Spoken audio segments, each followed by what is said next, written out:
Hello, నమస్తే. పౌర్ణమి లాక్స్కి స్వాగతం.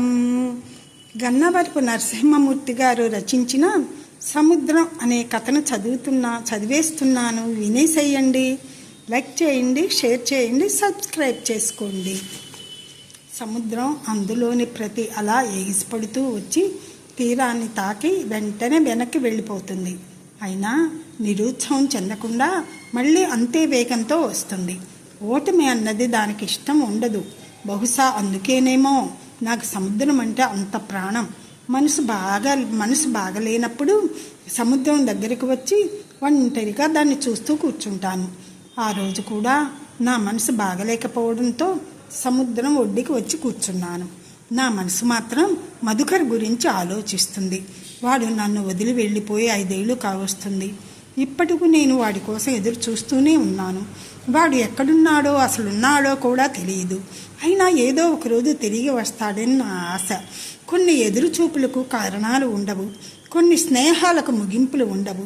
15 ఏళ్ల క్రితం మేమిద్దరం కలిసి నాటిన చిన్న మొక్క మా కంపెనీ ఇప్పుడు వందలాది మంది ఉద్యోగులతో పెద్ద వృక్షమైంది. కానీ మా స్నేహమే కనుమరుగైంది. జీవితంలో మధుకర్ని నేను మొదటిసారి చూసిన సందర్భం ఇప్పటికీ గుర్తుంది. ఇంటర్మీడియట్లో మొదటి రోజు నేను క్లాసుకి ఆలస్యంగా పరిగెత్తుకుంటూ వెళ్ళినప్పుడు సన్నగా ఉన్న ఒక అబ్బాయి తన చేతి గడియారాన్ని నాకు చూపిస్తూ "నువ్వు 5 నిమిషాలు లేట్" అన్నాడు. వాడే మధుకర్. సమయపాలన గురించి చెప్పినా ఆ మనిషి కోసం నేను జీవితాంతం ఎదురు చూడాల్సి వస్తుందని ఆ రోజు నాకు తెలియదు. సముద్రంలోనే అలలు తీరానికి వస్తూ వెనక్కి వెళ్ళిపోతున్నాయి. ఆ అలల్లాగే నా ఆలోచనలు కూడా 25 ఏళ్ల వెనక్కి వెళ్ళసాగాయి. మనిషి జీవితంలో కొన్ని పరిచయాలు యాదృచ్ఛికంగా కలుగుతాయి, కానీ అవే తరువాత జీవిత దిశను మార్చే మలుపులవుతాయి. మధుకర్తో నా పరిచయం కూడా అలాంటిదే.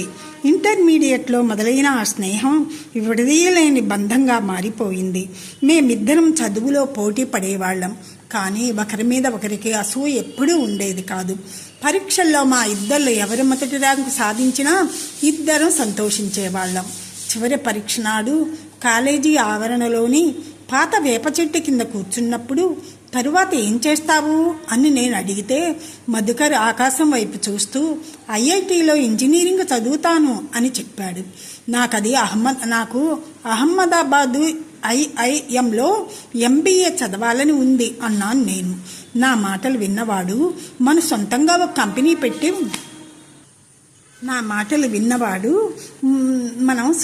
ఒక కంపెనీ పెట్టి 10 మందికి ఉద్యోగాలు ఇద్దాం అని చెప్పాడు. సంవత్సరాలు గడిచాయి.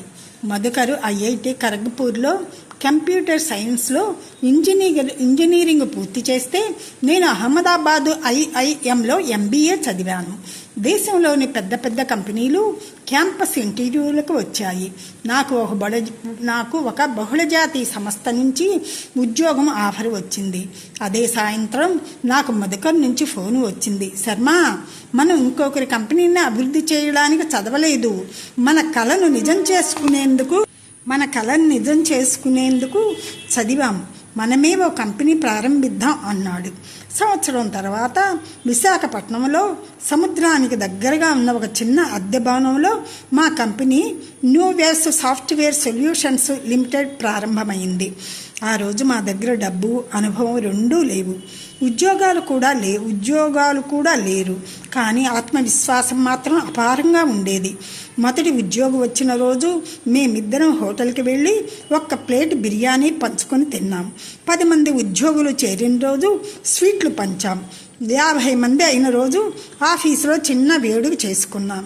అలా ప్రతి విజయాన్ని మేమిద్దరం కలిసి ఆస్వాదించాం. అయితే మొదటి నుంచి మధుకర్ సమయం విషయంలో ఖచ్చితంగా ఉండేవాడు. 1 నిమిషం ఆలస్యం అంటే 1 నిమిషం నష్టం అని తరచు చెప్పేవాడు. మొదట అది క్రమశిక్షణలా అనిపించింది, తరువాత అది అలవాటయ్యింది, చివరికి అదే తన స్వభావంగా మారిపోయింది. అప్పట్లో నేను దాన్ని పెద్దగా పట్టించుకోలేదు. ఒకరోజు అదే అలవాటు మా జీవితాలను అల్లకల్లోలం చేసి పెను మార్పులకు కారణం అవుతుందని నాకు తెలియదు. ఆ మార్పుకు కారణమైన వ్యక్తి లయ. ఆమె మా కంపెనీ గుమ్మం దాటిన రోజు మా జీవితాల్లో ఒక విధి కూడా నెమ్మదిగా అడుగుపెట్టింది.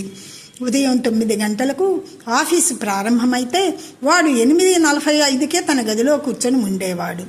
టేబుల్ మీద కంప్యూటర్, మరొక వైపు తన తండ్రి బహుమతిగా ఇచ్చిన పాత చేతి గడియారం. ఫోన్లో టైం ఉంది కదా, ఇంకా పాత గడియారం ఎందుకు అని అడిగితే మా నాన్న రైల్వే స్టేషన్ మాస్టర్. 1 నిమిషం ఆలస్యమైతే ఒక రైలు కాదు 100 మంది జీవితాలు ఆలస్యం అవుతాయని చెప్పేవాడు. ఆయన వల్ల నాకు సమయపాలన అలవాటైందని చెప్పాడు. కాలంతో పాటు మా కంపెనీ కూడా వేగంగా ఎదిగింది. మా క్లయింట్లు అమెరికా, జర్మనీ, జపాన్ వరకు పెరిగారు. ఒక్క ప్రాజెక్టు ఆలస్యమైనా కోట్ల రూపాయల నష్టం. ఆ ఒత్తిడి ఎక్కువగా మధుకర్ మీదే ఉండేది. అతని ఉద్యోగులకు మీరు 8 గంటలు పని చేయాల్సిన అవసరం లేదు, 4 గంటలు చేసినా పర్వాలేదు, కానీ ఆ చేసిన 4 గంటలు ప్రపంచంలో ఎవరు చేయలేంత నిజాయితీగా పనిచేయాలని చెప్పేవాడు. ఆ మాటలో నిజం ఉండేది. అందుకే అందరూ అతన్ని గౌరవించేవారు, కానీ ఇష్టపడేవారు కాదు. మా కంపెనీలో ఉద్యోగులు చేరడం చాలా సులభం, కానీ అందులో కొనసాగడం కష్టం. దానికి కారణం మధుకర్. ఒకసారి కొత్తగా చేరిన ఒక ఇంజనీరు ఉదయం 10 నిమిషాలు ఆలస్యంగా వచ్చాడు. అప్పుడు మధుకర్ తన గదిలోకి పిలిచి ఎందుకు ఆలస్యమైంది అని అడిగాడు. అతను ఆలస్యానికి కారణం చెబుతుంటే రేపటి నుంచి ఆలస్యం అయితే నువ్వు కంపెనీకి రానవసరం లేదా అని చెప్పాడు. నేను ఆ విషయం తెలుసుకుని ఇంత కఠినంగా ఉండటం అవసరమా అని అడిగితే అతను కంప్యూటర్ స్క్రీన్ మీద నుంచి తల ఎత్తకుండా ఈరోజు 10 నిమిషాలు, రేపు గంట, ఎల్లుండి ప్రాజెక్టు ఆలస్యం అవుతుంది, ఆ తర్వాత కంపెనీకి నష్టాలు తప్పవు అన్నాడు. వాడి వాదనలో తర్కం ఉండేది, కానీ అది ఉద్యోగులకు నచ్చేది కాదు. వాడి కఠినత్వం ఆఫీస్కే పరిమితం కాలేదు, ఇంటి వద్ద కూడా అంతే. అయితే మధుకర్ చెడ్డవాడు కాదు, ఎవరికి అన్యాయం చేయాలని అనుకోడు. అతనికి పని మొదటి ప్రాధాన్యం, ఆ తరువాతే బంధాలు, స్నేహాలు.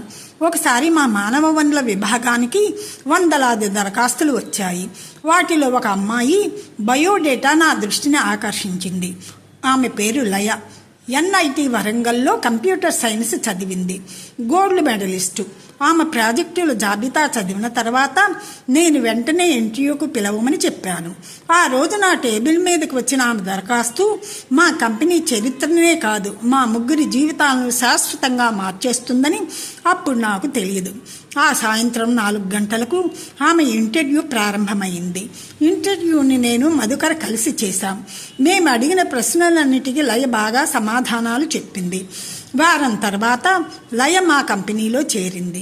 మొదటి రోజే అందరితో కలిసిపోయింది. కొత్త ఉద్యోగుల్లా సంకోచం లేదు, సీనియర్ల పట్ల గౌరవం ఉంది, జూనియర్లకు సహాయం చేసే మనసుంది. 3 వారాల్లోనే ఆమె అభివృద్ధి చూసిన ఒక సాఫ్ట్వేర్ మాడ్యూల్ను అమెరికా క్లయింట్ ప్రత్యేకంగా అభినందించారు. 6 నెలల్లో లయ మా కంపెనీలో అత్యంత విశ్వసనీయమైన సాఫ్ట్వేర్ ఇంజనీర్లలో ఒకరిగా మారిపోయింది. క్లిష్టమైన ప్రాజెక్టులకు లయను టీం లీడర్గా నియమించడం జరిగింది. కానీ జీవితం ఎప్పుడూ ఒకేలా ఉండదు. ఒకరోజు మొదటిసారిగా ఉదయం 9 గంటలు దాటినా లయ ఆఫీసుకు రాలేదు. ఆ రోజు మొదలైన ఆలస్యం మా జీవితాల్లో కూడా ఒక పెద్ద మార్పుకు నాంది పలికింది. ఒకరోజు ఆమె ఆఫీసుకు 12 గంటలకు వచ్చింది. మధుకర్ ఆమెను తన గదిలోకి పిలిచి, ఈ నెలలో మీరు ఆలస్యంగా రావడం ఇది 5వసారి. టీం లీడర్ అయిన మీరే ఇలా ఆలస్యంగా వస్తే ఎలా అని అసహనం వెలిబుచ్చాడు. కానీ పరిస్థితిలో మార్పు లేదు. లయ తరచూ ఆలస్యంగా రావడం అనేది మా కంపెనీకి ఒక సమస్యగా మారసాగింది. ఆమె చేతిలో ఉన్న ప్రాజెక్టులు ఆ ఆలస్యం కారణంగా వాయిదా పడటంతో క్లయింట్లు అసంతృప్తి వ్యక్తం చేయడం మొదలయ్యింది. దానివల్ల మధుకర్ చిరాకు రోజు రోజుకి పెరగసాగింది. ఒకరోజు నేను లయను నా గదికి పిలిచాను. మా అటెండెంటు 2 కాఫీలు తెచ్చాడు. లయ, నీ వ్యక్తిగత జీవితంలో జోక్యం చేసుకోవాలని నాకు లేదు, కానీ నువ్వు ఇంతకు ముందు టైంకు రావట్లేదు. దానివల్ల మన ప్రాజెక్టులన్నీ ఆలస్యం అవుతున్నాయి. నీకేదైనా సమస్య ఉంటే నాకు చెప్పు, మనం కలిసి పరిష్కారం వెతుకుదాం అని చెప్పాను. నా మాట వినగానే ఆమె తలదించుకుంది. ఒక కన్నీటి బొట్టు ఆమె కాఫీ కప్పులో పడింది. సార్, 6 సంవత్సరాల క్రితం నాకు ప్రేమ వివాహం జరిగింది. అతను కూడా సాఫ్ట్వేర్ ఇంజనీర్. పెళ్ళై సంవత్సరం అయిన దగ్గర నుంచి హింస మొదలయ్యింది. పెళ్ళైన సంవత్సరం నుంచి హింస మొదలైంది. ప్రతి చిన్న విషయానికి అనుమానం, అవమానం, మాటలతో హింస. ప్రతిరోజు ఆమె కళ్ళు మూసుకుంది. శరీరంపై పడిన గాయాలు మందులతో పోతాయి, కానీ మాటలతో పడిన గాయాలు మాత్రం ఆమె వాక్యం పూర్తి చేయలేకపోయింది. ఆమె కళ్ళ నిండా నీరు. అతనితో బాధలు పడలేక విడాకులు తీసుకున్నాను. కానీ దానికి నా తల్లిదండ్రులతో సహా అందరూ నన్నే తప్పుపట్టారు. నా కూతురు ప్రియను నేనే పెంచుతున్నాను. నేను భార్యగా ఓడిపోయినా తల్లిగా గెలుస్తానని చెప్పింది. ఆ మాటలు చెబుతున్నప్పుడు ఆమె కళ్ళల్లో వెలుగు కనిపించింది. నేను ఒంటరి తల్లిని, అన్ని పనులు నేనే చేసుకోవాలి. నాకు తోడు ఎవ్వరూ లేరు. ముఖ్యంగా పాపకు ఒంట్లో బాగలేనప్పుడు స్కూల్లో పేరెంట్ టీచర్ మీటింగులు ఉన్నప్పుడు ఆఫీస్కి ఆలస్యం అవుతుంది. దయచేసి మధుకర్ గారికి నా సమస్య గురించి చెప్పండి. నేను ఎంత చెప్పినా అతను అర్థం చేసుకోవటం లేదు అని కళ్ళు తుడుచుకుంటూ చెప్పింది లయ. లయ, నీ సమస్య నాకు అర్థమయ్యింది. మధుకర్తో మాట్లాడతాను అని చెప్పి ఆమెను పంపించేశాను. ఆ మన్నాడు నేను మధుకర్తో లయ సమస్య గురించి చెప్పాను. వాడు నా మాటలు విని సమస్యలు అందరికీ ఉంటాయి, కానీ వాటి నీడ ఉద్యోగం పైన పడకుండా చూసుకోవడం ప్రతి ఉద్యోగి బాధ్యత అన్నాడు. మధు, ఆమె వల్ల మనకు 2 పెద్ద ప్రాజెక్టులు వచ్చాయి. ఇప్పుడు ఆమెకు కావాల్సిన శిక్ష కాదు, సహాయం అని చెప్పాను. శర్మ, మనం ఆమెకు మినహాయింపు ఇస్తే మిగతా ఉద్యోగులకు కూడా ఇవ్వాల్సి ఉంటుంది. అది కంపెనీ అభివృద్ధి మీద ప్రభావం చూపిస్తుంది అన్నాడు. 2 నెలల తర్వాత ప్రాజెక్టుల ఆలస్యానికి బాధ్యురాలను చేస్తూ లయ ఉద్యోగంలోంచి తొలగిస్తున్నట్లు ఉత్తర్వులు వెలువడ్డాయి. ఆ సాయంత్రం లయ నాకు లిఫ్ట్ దగ్గర కనిపించింది. నేను ఆమెతో, సారీ లయ, నీకు నేను సహాయం చేయలేకపోయాను, నన్ను క్షమించు అని చెప్పాను. జీవితంలో కొన్ని తలుపులు మరో తలుపు తెరుచుకోవడానికే మూసుకుపోతాయి. ఏదొచ్చినా మన మంచికే అంటారు అంది. కాలం గడిచింది. లయ ఉద్యోగం వదిలి వెళ్ళిన తరువాత కంపెనీ పనులు ఆగలేదు. లయ స్థానంలో మరో సాఫ్ట్వేర్ ఇంజనీరు వచ్చాడు. కొత్త ప్రాజెక్టులు వచ్చాయి. కొత్త క్లయింట్లు చేరారు. ఆదాయం పెరిగింది. అమెరికా నుంచి వచ్చిన ఒక పెద్ద ఒప్పందం వల్ల మా కంపెనీ పేరు దేశవ్యాప్తంగా మారుమోగింది. అన్నీ సరిగ్గానే జరిగాయి. కానీ ఆఫీసులో లయ ఖాళీ చేసిన కుర్చీ అలాగే ఉంది. ఒకరోజు రాత్రి 11 గంటలకు మధుకర్ నాకు ఫోన్ చేసి ఇంటికి రమ్మని చెప్పాడు. నేను వెంటనే వాడి దగ్గరికి వెళ్ళాను. ఇంట్లో ఒంటరిగా ఉన్నాడు. అతని భార్య ప్రియంవద, కొడుకు వంశీ కనిపించలేదు. కొద్దిసేపటి తర్వాత మధు ఒక కాగితాన్ని నా చేతిలో పెట్టాడు. అది ప్రియంవద మధుకు పంపిన విడాకుల నోటీసు. 6 నెలల తర్వాత ప్రియంవద భర్త మధుకర్తో విడాకులు తీసుకుంది కోర్టులో. వంశీ తాను అమ్మతోనే ఉంటానని చెప్పడంతో ప్రియంవద వంశీని తనతో పాటే తీసుకెళ్లిపోయింది. ఆ సంఘటన తర్వాత మధుకర్ పూర్తిగా మారిపోయాడు. ఆఫీసులో ఉద్యోగాలను మందలించడం తగ్గిపోయింది. ఒక రోజున వాడి గదిలోకి వెళ్ళాను. అక్కడ వాడు తన తండ్రి ఇచ్చిన పాత గడియారాన్ని చేతిలో తిప్పుతూ కనిపించాడు. నన్ను చూసి, శర్మ, ఈ గడియారం నన్ను ఎప్పుడూ ఆలస్యం చేయనివ్వలేదు, కానీ నాకు అత్యంత అవసరమైన మనుషులను మాత్రం దూరం చేసిందని చెప్పాడు. వాడి మాటల్లో మొదటిసారి నాకు పశ్చాత్తాపం వినిపించింది. 1 నెల తర్వాత శ్రీ సరస్వతి విద్యానికేతన్ వార్షికోత్సవ వేడుకలకు ముఖ్య అతిథులుగా హాజరు కమ్మని మా ఇద్దరికీ ఆహ్వానం వచ్చింది. మా కంపెనీ ఆ స్కూలుకు కంప్యూటర్ ల్యాబ్ ఏర్పాటు చేయడంతో కృతజ్ఞతాభావంతో ఆ పాఠశాల యాజమాన్యం ముఖ్య అతిథులుగా నన్ను మధుకర్ను ఆహ్వానించింది. ఆ సాయంత్రం పాఠశాల ప్రాంగణం పిల్లల నవ్వులతో కళకళలాడుతోంది. వేదిక మీద సాంస్కృతిక కార్యక్రమాలు జరుగుతున్నాయి. ఎంతో కాలం తర్వాత మధుకర్ ముఖంలో ప్రశాంతత కనిపించింది. కార్యక్రమాలు ముగిశాక ఆ పాఠశాల ప్రిన్సిపాల్ మైకి దగ్గరకు వచ్చి 10వ తరగతి పరీక్షల్లో ఎక్కువ మార్కులు సాధించిన విద్యార్థులకు బహుమతులను అందజేయడం జరుగుతుందని చెప్పి విజేతలను ప్రకటించడం మొదలుపెట్టారు. ఈ సంవత్సరం మా పాఠశాలలో 10వ తరగతిలో అత్యధిక మార్కులు సాధించిన విద్యార్థిని ప్రియ అని పిలవగానే తెల్లటి యూనిఫామ్, ఆత్మవిశ్వాసంతో నిండిన కళ్ళతో ఒక అమ్మాయి వేదిక పైకి వచ్చింది. ప్రిన్సిపల్ ఆ అమ్మాయిని నీ ఈ విజయానికి కారణం ఎవరు అని అడిగితే ఆ అమ్మాయి ఒక్క క్షణం కూడా ఆలోచించకుండా ప్రేక్షకుల మధ్య కూర్చున్న ఒక మహిళ వైపు చేయి చూపిస్తూ మా అమ్మ అని చెప్పింది.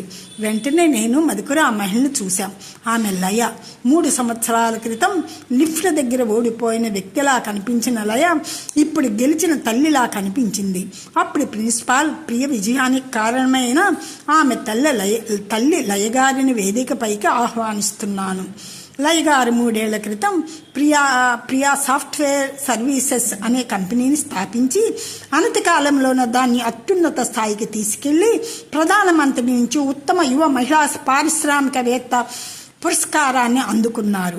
ఆమెను సాదరంగా స్టేజ్ మీదకు ఆహ్వానిస్తున్నాను అని చెప్పగానే లయ నెమ్మదిగా లేచి ప్రేక్షకుల హర్షధ్వానాల మధ్య వేదిక మీదకు వచ్చింది. ఆమె వేదిక మీదకు వస్తుంటే ఆమె ప్రతి అడుగును మధుకర్ మౌనంగా చూశాడు. వేదిక మీద నిలబడ్డ లయను చూడగానే కాలం ఒక్కసారిగా వెనక్కి తిరిగినట్లు అనిపించింది నాకు. ఒకప్పుడు మా కంపెనీ సమావేశ మందిరంలో నిలబడి తన ఉద్యోగాన్ని కాపాడుకోవాలని మౌనంగా ప్రయత్నించిన లయ ఈరోజు వందలాది మంది ముందు తలెత్తుకొని గర్వంగా నిలబడింది. ప్రిన్సిపల్ ఆమెను మాట్లాడమంటూ మైకిని అందించారు. ఆ సమయంలో ఆమె దృష్టి ముందు వరుసలో కూర్చున్న మా మీద పడింది. నన్ను చూసి చిన్నగా నవ్వితే మధుకర్ వైపు చూసిన క్షణం మాత్రం ఆమె ముఖంలో ఎలాంటి భావం కనిపించలేదు. ఆ తర్వాత లయ మాట్లాడటం మొదలుపెట్టింది. అందరికీ నమస్కారం. ఈరోజు నా కూతురు సాధించిన విజయం ఓడిపోవడానికి నిరాకరించిన ఓ చిన్నారి విజయం. జీవితంలో నేను 2 పరీక్షలు ఎదుర్కొన్నాను. ఒకటి భార్యగా, మరొకటి తల్లిగా. మొదటి పరీక్షలో నేను విఫలమయ్యాను, కానీ 2వ పరీక్షలో నా ఫలితం నా ప్రక్కనే నిలబడి ఉంది అంటూ తన కూతురు ప్రియ భుజం మీద చెయ్యి వేయగానే ఆడిటోరియం కరతాళ ధ్వనులతో మార్మోగిపోయింది. ఈరోజు నా జీవితంలో నన్ను బాధ పెట్టిన వాళ్ళ గురించి కానీ, నాకు సహాయం చేసిన వాళ్ళ గురించి కానీ మాట్లాడను. ఎందుకంటే వాళ్ళందరూ కలిసి నన్ను ఈరోజు ఇలా ఇక్కడ నిలబడే లయగా తీర్చిదిద్దారు. కొంతమంది నన్ను ప్రేమించారు, ఇంకొంతమంది నన్ను నమ్మారు, మరికొంతమంది నన్ను అపార్థం చేసుకున్నారు. కానీ వాళ్ళెవ్వరూ నా శత్రువులు కారు. ఎందుకంటే ప్రతి మనిషి మన జీవితంలోకి ఏదో ఒక పాఠం చెప్పడానికే వస్తారు. మన జీవితంలో సమస్యలు ఎదురవకపోతే మనలోని బలం బయటికి రాదు. కూతురిగా, భార్యగా, ఉద్యోగినిగా నేను ఓడిపోయిన సందర్భాలు చాలా ఉన్నాయి. కానీ ఒక తల్లిగా ఓడిపోవడానికి మాత్రం నా మనసు ఒప్పుకోలేదు. ఈరోజు చాలామంది నన్ను అభినందిస్తున్నారు, కానీ ఈ చప్పట్లు, ఈ గౌరవం ఇవేవి నా విజయాలు కావు. ఒక చిన్నారిది తన తల్లి మీద పెట్టుకున్న నమ్మకాన్ని వచ్చిన ప్రతిఫలం. ఈ రోజున మీతో పంచుకోవాలనుకునే గొప్ప పాఠం ఒక్కటే. జీవితం వ్యాపారం కాదు, లాభ నష్టాల పట్టిక కాదు, ప్రతి ఆలస్యం నిర్లక్ష్యమూ కాదు. కొన్నిసార్లు ఆ ఆలస్యం వెనుక నిద్రలేని రాత్రులు ఉంటాయి. ఒక అనారోగ్యంతో ఉన్న తల్లి ఉంటుంది, ఒంటరితనంతో చేసే యుద్ధం ఉంటుంది. మనకు కనిపించేది తప్పు మాత్రమే, కానీ మనకు కనిపించనిది ఒక జీవితం అంతా బాధ. అందుకే శిక్షించే ముందు ఒక్కసారి అర్థం చేసుకోండి. మనకు ఎదురయ్యే ప్రతి మనిషి మనకు తెలియని ఒక యుద్ధం చేస్తూనే ఉంటాడు. జీవితంలో సమయపాలన, క్రమశిక్షణ, నిరంతర శ్రమ, వ్యాపారాలు, పదవులు, లాభాలు అన్నీ అవసరమే. కానీ ఇవన్నీ సంపాదించే ప్రయాణంలో మనిషి తను తాను కోల్పోకూడదు. మన చుట్టూ ఉన్న వారిని మరమనుషుల్లా చూడకూడదు. మన డబ్బు వెంట పడితే అది మనకు సుఖాలను ఇస్తుంది, కానీ బంధాలను, అనుబంధాలను దూరం చేస్తుంది. మనిషి అన్నవాడు ఇతరుల మీద కరుణ చూపించాలి. కరుణ బలహీనత కాదు, మనిషి గొప్ప బలం. ధన్యవాదాలు అని చెప్పి హర్షధ్వానాల మధ్య క్రిందకి దిగిపోయింది. ఆ తర్వాత లయ అందరికీ వీడ్కోలు చెప్పి తన కూతురు ప్రియ పట్టుకుని కారు ఎక్కి వెళ్ళిపోయింది. లయ వెళ్ళిపోతుంటే అక్కడే నిలబడి చూశాడు మధుకర్. ఆమె కారు కనుమరుగయ్యే వరకు వాడు ఒక్క అడుగు కూడా వేయలేదు. ఆ మరుసటి రోజు ఉదయం నేను ఎప్పట్లాగే 9 గంటలకు ఆఫీసుకు చేరుకున్నాను. బోర్డ్ ఆఫ్ డైరెక్టర్స్ సమావేశం ప్రారంభం కావడానికి ఇంకా 5 నిమిషాల సమయం ఉంది. నేను సమావేశ మందిరంలోకి అడుగు పెట్టేసరికి మధుకర్ అప్పటికే తన స్థానంలో కూర్చొని కనిపించాడు. సమావేశం ప్రారంభమవగానే మధుకర్ లేచి ఒక తెల్ల కవర్ను టేబుల్ మీద ఉంచి గౌరవ సభ్యులకు నమస్కారం. నేను నా పదవికి రాజీనామా చేస్తున్నాను.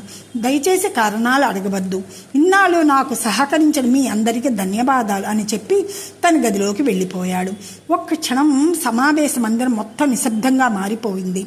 సమావేశం ముగిసిన తర్వాత నేను వాడి గదిలోకి వెళ్ళాను. వాడి కిటికీ దగ్గర నిలబడి సముద్రాన్ని చూస్తున్నాడు. ఒక నాయకుడు తన విజయాలను మాత్రమే కాదు, తన వైఫల్యాలను కూడా అంగీకరించాలి. కంపెనీని నడిపించడంలో విజయం సాధించిన మనుషులను అర్థం చేసుకోవడంలో మాత్రం నేను ఓడిపోయాను. నువ్వు ఆ రోజు రై గురించి చెప్పినప్పుడు నేను ఆమెను ఒక ఉద్యోగిగా మాత్రమే చూశాను, కానీ ఒక మనిషిగా చూడలేదు. లాభ నష్టాలను మాత్రమే చూశాను, కానీ రాగద్వేషాలను చూడలేదు. అది నా ఓటమి అని చెప్పి కిందకి దిగి కారికి వెళ్ళిపోయాడు. అదే నేను మధుకర్ని చివరిసారి చూసిన క్షణం. వారాలు, నెలలు, సంవత్సరాలు గడిచాయి, కానీ వాడు రాలేదు. వాడు ఆచూకీ తెలియలేదు.